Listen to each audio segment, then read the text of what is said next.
Good morning, children.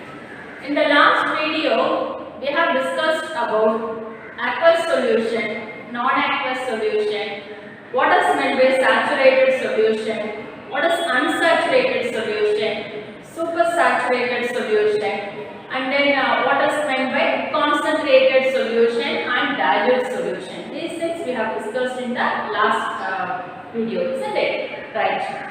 This class we will discuss about true solutions. Okay, this class we will discuss about true solutions followed by solubility, right? And then mass percentage, volume percentage, what is meant by suspension. These things we are going to discuss today, right?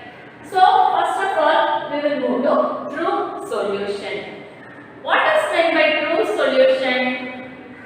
A true solution is a homogeneous mixture of two or more substances. So what is meant by homogeneous mixture? Already I told you, homogeneous mixture means uniformly distributed. Okay, right. So a true solution is a homogeneous mixture of two or more substances. In other words, we can say a true solution is a solution in which the particles of solute are completely dissolved in the solvent. Okay. True solution is a clear solution. True solution is a clear solution. Okay. And also in true solution we cannot see the particles, right? We cannot see the particles by our naked eye, right? So a true solution is a solution in which the particles of solute are completely dissolved in the solvent. This is called true solution. Okay. True solution is a homogeneous mixture of two or more substances. In simple words, if you want to define a true solution means it is a homogeneous mixture of two or more substances. Okay, homogeneous mixture means uniformly distributed, right? We cannot see the particles by our naked eye, right? So what are the examples we can give for true solution? Common salt dissolved in water, sugar dissolved in water. These are few examples we can give for true solution. Okay. So what is meant by true solution? A true solution is a solution in which the particles of solute are completely dissolved in the solvent. Okay. Otherwise we can say a true solution is a homogeneous mixture of two or more substances. Right?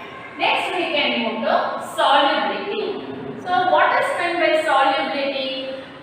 Solubility is defined as the number of grams of solute that can be dissolved in. Okay, number of grams of solute that can be dissolved in 100 grams of the solvent to form its saturated solution at a given temperature and pressure. Once again I repeat, solubility is defined as the number of grams of solute that can be dissolved in 100 grams of the solvent to form its saturated solution at a given temperature and pressure. For example, 36 grams of common salt, that is sodium chloride. The chemical name of common salt is sodium chloride, right? So 36 grams of sodium chloride need to be dissolved in 100 grams of the solvent, okay, to form the saturated solution at 25 degrees Celsius. So now the solubility of sodium chloride in water is 36 grams at 25 degrees Celsius. Okay, here we have to use one formula for solubility. To calculate solubility, we have to use this formula. Solubility is equal to mass of the solute by mass of the solvent into 100. So what is meant by solute? Solute means what? It is a material that is lesser amount we will add in the solution, isn't it? That is called solute. Okay. Whereas solvent means larger amount we will add in a solution, isn't it? The medium in which the solute is dissolved is called solvent. Okay. And the solute means the component which is dissolved in a solution is called solute, right? So solubility is equal to mass of the solute by mass of the solvent into 100. Okay. So define solubility. Solubility is defined as the number of grams of solute that can be dissolved in 100 grams of the solvent to form its saturated solution at a given temperature and pressure. This is the definition for solubility. So while writing the definition for solubility, you have to mention the formula also. Okay. So to calculate the solubility, we have to use the formula. Solubility is equal to mass of the solute by mass of the solvent into 100. Right. Next we can move to effect of temperature on solubility. Okay. There are some effects of temperature on solubility can be observed. The first one is solubility of a solid solute in a liquid solvent increases with increasing temperature. I repeat again, solubility of a solid solute in a liquid solvent increases with increase in temperature. For example, larger amount of sugar will dissolve in warm water, okay, than in ordinary water. That is, larger amount of sugar will dissolve in warm water than in ordinary water. Here, sugar acts as a solid solute, whereas water acts as a liquid solvent. Okay, larger amount of sugar will dissolve in warm water than in ordinary water. This is the example for this. Solubility of a solid solute. Solid solute is sugar. In a liquid solvent is water. Increases with increasing temperature. If you increase the temperature, automatically solubility of a solid solute in a liquid solvent increases. Okay. So second one we can see. Solubility of gases in liquid decrease with increasing temperature. I repeat again. Solubility of gases in liquid decrease with increasing temperature.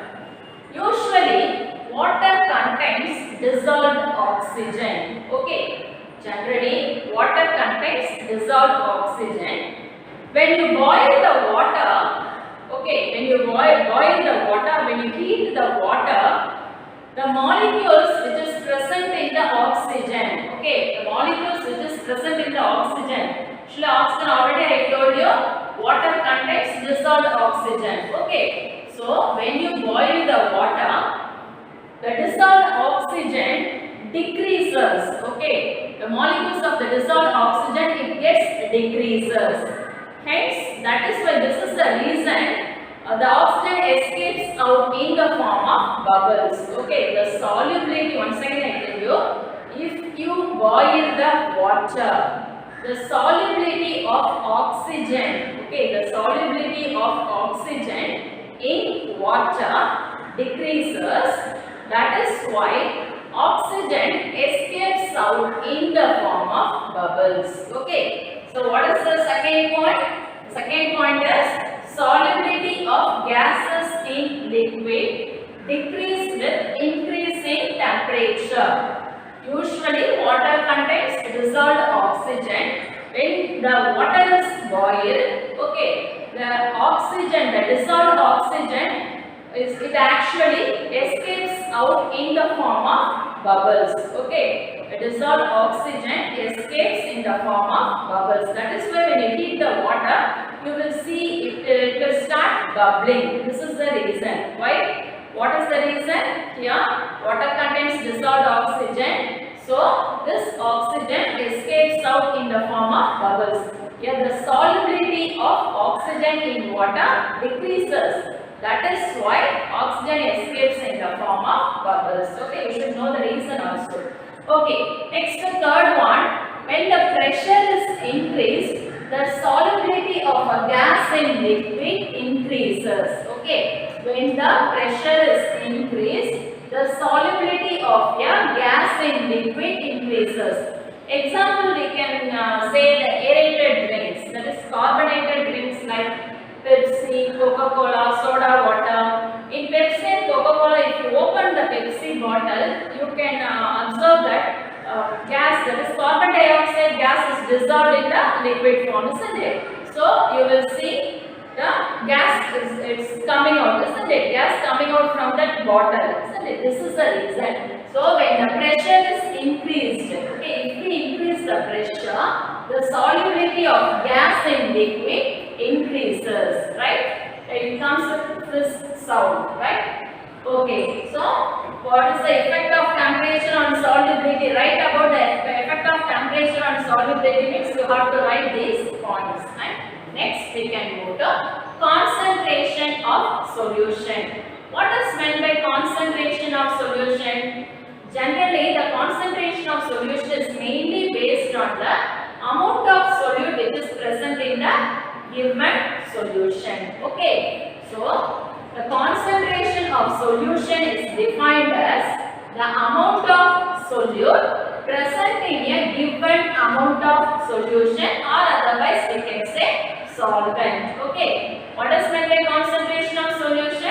The concentration of solution is defined as the amount of solute present in a given amount of solution or solvent. Okay, next we can express this concentration of solution in various ways. Okay, one is mass percentage. First one is mass percentage. So what is meant by mass percentage? Mass means it mentions weight, right? So the mass percentage is expressed as the mass of the solute in grams, because this is mass percentage. We should express it in grams. Okay. So the mass of the solute in grams dissolved in 100 grams of the solution is nothing but mass percentage. Okay. So it's a 2 mark, that is definition. Define mass percentage. The mass percentage is defined as the mass of the solute in grams dissolved in 100 grams of the solution, right? Here we have to use one formula to calculate mass percentage. That is, mass percentage is equal to mass of the solute divided by mass of the solute plus mass of the solvent. It means what? Mass of the solution. Solution means it mentions solute as well as solvent combined to form a solution, right? So, mass percentage is equal to mass of the solute divided by mass of the solute plus mass of the solvent into 100. Okay. Usually, this mass percentage can be observed when the solute is solid whereas the solvent is liquid. Okay. When the solute is in solid state whereas solvent, if it is in the liquid state, then we can express this mass percentage. Okay. So it is usually expressed in weight by weight. W by W. Small w we have to use. Okay. It is expressed as W by W. So mass percentage is defined as the mass of the solute in grams dissolved in 100 grams of the solution. Below you should mention the formula also. So mass percentage is equal to mass of the solute divided by mass of the solute plus mass of the solvent. Otherwise you can write mass percentage is equal to mass of the solute divided by mass of the solution. In both ways you can write. Okay. Into 100. Why? Because we have to calculate it in percentage. Right? Okay, it is expressed as W by W. This is mainly observed when the solute is solid whereas solvent is liquid. Next we can move to volume percentage. Okay, second one, volume percentage. So the volume of the solute in ml. See this one, what's the side heading? Volume. Here mass means we have to mention it in grams, whereas volume means you have to mention it in ml. Keep this point in your mind, right? So volume percentage is defined as the volume of the solute in ml dissolved in 100 ml of the solution. For this volume percentage, to calculate the volume percentage, we have to use one formula. Okay, what is that? Volume percentage is equal to volume of the solute divided by volume of the solute plus volume of the solvent into 100. Otherwise, instead of this, you can write volume of the solution also. Okay, volume percentage is equal to volume of the solute divided by volume of the solute plus volume of the solvent. Otherwise, you can write volume of the solution into 100. Okay. So, this volume percentage is mainly expressed as V by V. Small V we have to use. Okay. Volume by volume. And this can be observed both solute as well as solvent when it is in liquid. If it is liquid, then we have to mention it in volume percentage. Both the solute as well as solvent, if it is liquid, then we can express this volume percentage. Okay. So what is meant by volume percentage? The volume percentage is defined as the volume of the solute in ml dissolved in 100 ml of the solution. So volume percentage is equal to volume of the solute by volume of the solute plus volume of the solvent into 100. Otherwise, you can mention it in volume in solution, volume of solution, right? So next we can move to parts per million or parts per billion. Okay. Generally, this parts per million or parts per billion are mainly used to express the trace amount of the solute which is present in the given solution. Trace amount of the substance which is present in the given solution. Otherwise, we can say this parts per million or parts per billion are generally used for a very dilute concentration of the substance. Okay. So parts per million is expressed as ppm. Here we have to use all small letters, and parts per billion we have to use ppb. Okay, that is also in small letters. Here we have to use a formula for parts per million. To calculate parts per million as well as to calculate parts per billion, we have to use the formula. Okay. So what is the formula for ppm? ppm means what? Parts per million. Okay. That is equal to mass of the solute by mass of the solution into 10 to the power 6. Okay. ppm is equal to mass of the solute divided by mass of the solution into 10 to the power 6. Then what about for parts per billion, that is ppb? Parts per billion is equal to mass of the solute divided by mass of the solution into 10 to the power 9. Okay. Here this value only will differ for parts per million as well as for parts per billion. Okay. Generally this term, that is parts per million as well as parts per billion, are used to express the find out the trace amount. Trace amount means very little amount of the substance which is present in the given solution. Okay. So next we can move to suspension. Suspension means it is nothing but a heterogeneous mixture. What is the difference between homogeneous mixture and heterogeneous mixture? Homogeneous mixture means a mixture which is completely dissolved in the given solvent. Okay, that is called homogeneous mixture. Whereas heterogeneous mixture means here the components which will not completely dissolve. Okay, components which are not uniformly distributed in the solution are called heterogeneous mixture. Okay, so that is called suspension. Suspension means suspension is a heterogeneous mixture in which the solute particles are spread throughout the solvent. Okay. Solute particles will spread throughout the solvent, but it will will not get mixed, it will not dissolve in the solvent. Okay, that is called suspension.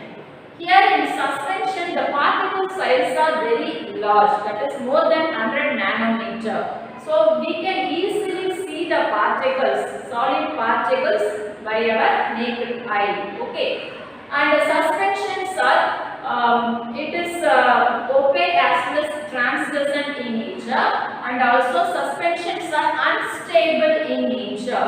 Why? Because if you allow the material for some time, the particles will settle down. Okay, for example, if you add wheat flour or otherwise sand in water, even though if you mix it well, after some time, if you observe that material, if you observe that substance, you will find all the sand particles will settle down, and in the top layer you will see the water only. Okay, so all the particles will settle down. Okay, after some time.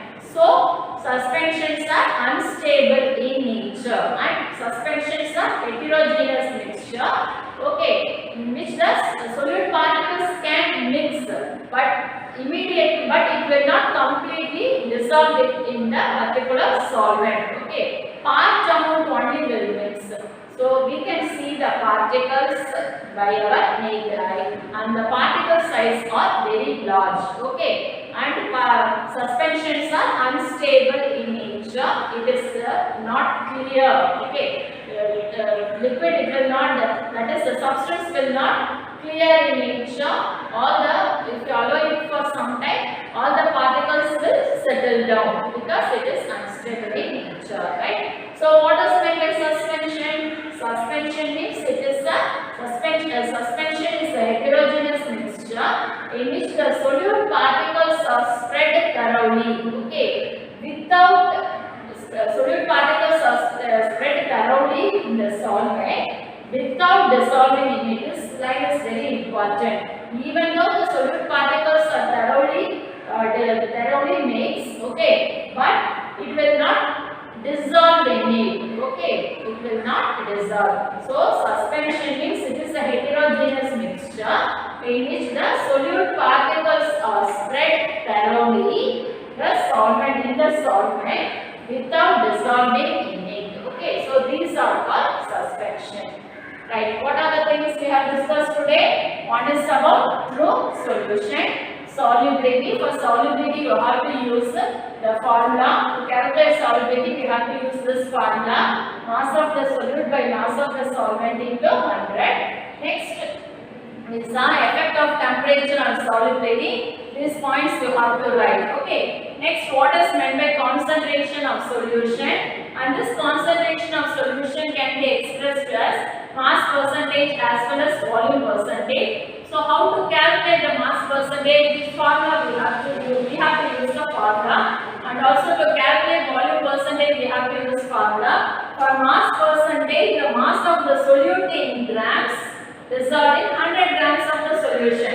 Whereas for volume percentage, the volume of the solute in ml dissolved in 100 ml of the solution. Okay, so we have to use the formula, volume percentage formula. This formula we have to use.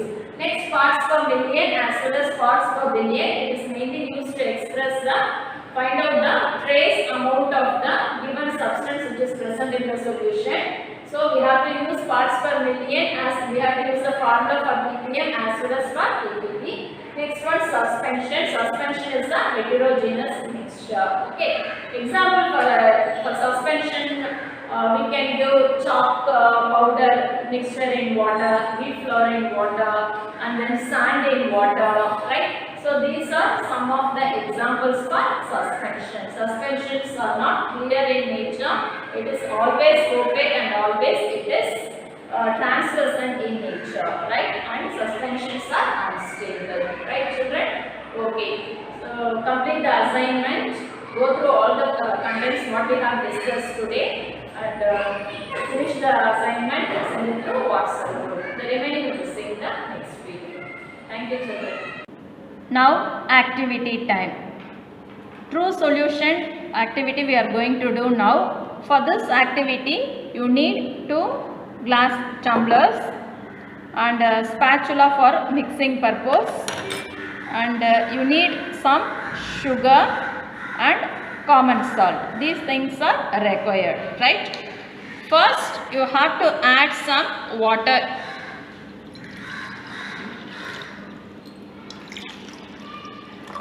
Right. The next step, you have to add some sugar. Okay, I am going to add sugar in the first beaker.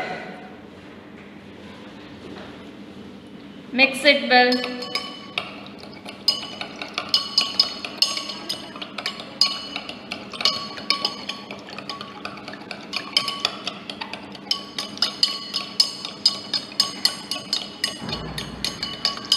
Sugar dissolves fast in warm water.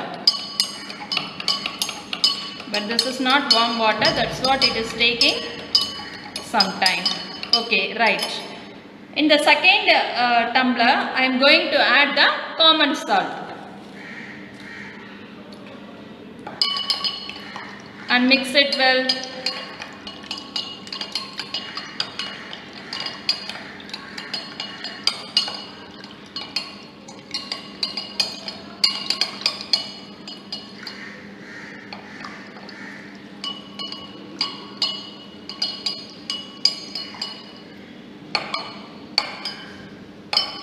Right.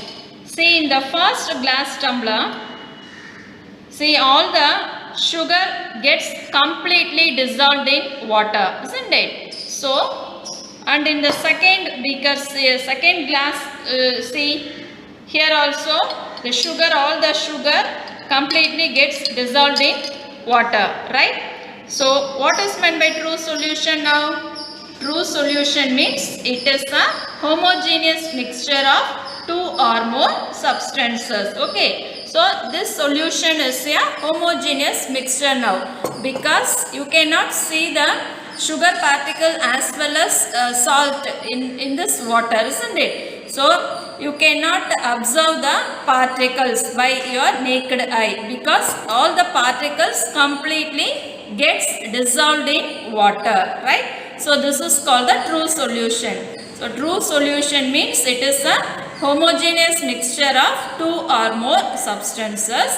Otherwise, homogeneous or a true solution is a solution in which the particles of solute completely dissolved. Okay. So here in the first tumbler I added sugar. Here also sugar particles completely gets dissolved. And in the second tumbler I added common salt, isn't it? So common salt also completely dissolved. So this is an example for true solution. Sugar solution as well as salt solution is an example for true solution. True solution means it is a homogeneous mixture of two or more substances. Got it, children? Right. Next activity we are going to do for suspension. What is meant by suspension? A suspension is a heterogeneous mixture. Okay, suspension is a heterogeneous mixture in which the particles, that is solute particles, just distribute into the solvent, but completely it will not get dissolved. Okay, so this is called the suspension. Suspension means it is a heterogeneous mixture. What is meant by heterogeneous mixture? Heterogeneous mixture means the mixture will not uniformly distributed, right? Okay, so for this activity I need 3 beakers, okay, and 3 glass rods for mixing, stirring purpose, and I have taken chalk powder. Okay, so this is white chalk powder, and this is wheat flour, and this one is black sand. Okay, these things I am going to use for suspension activity. Right. First, add some water into the beaker. Half of the beaker is filled with water. Right. Second step, in the first beaker, I'll add some chalk powder into it. Okay, so this chalk powder contains calcium carbonate.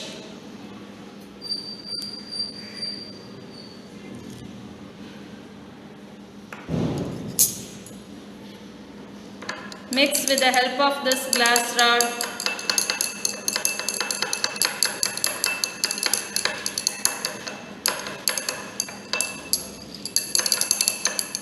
Right. In the second beaker, I'll add some wheat flour into it.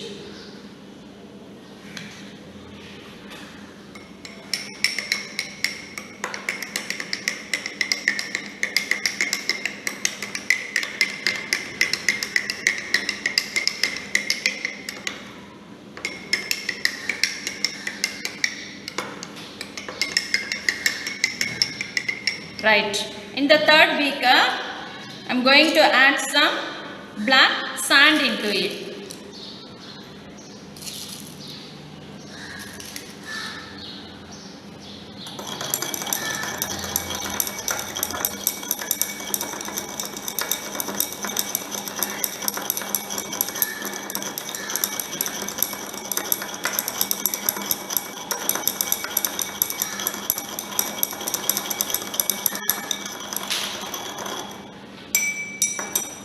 Right. So what do you observe now? In the first beaker I added the chalk powder, isn't it? This is an heterogeneous mixture. This is not a true solution. See the true solution. Can you find the difference between true solution and the suspension? True solution is always clear in nature, okay? But suspension, it is not like that. Suspension is not a clear solution, okay? See in the second beaker, I added wheat flour, okay? So all the wheat flour, it gets settled at the bottom. If you allow this beaker for some time, you will observe all the solid particles will settle at the bottom. You can find the difference here. Can you see? Can you see the particles?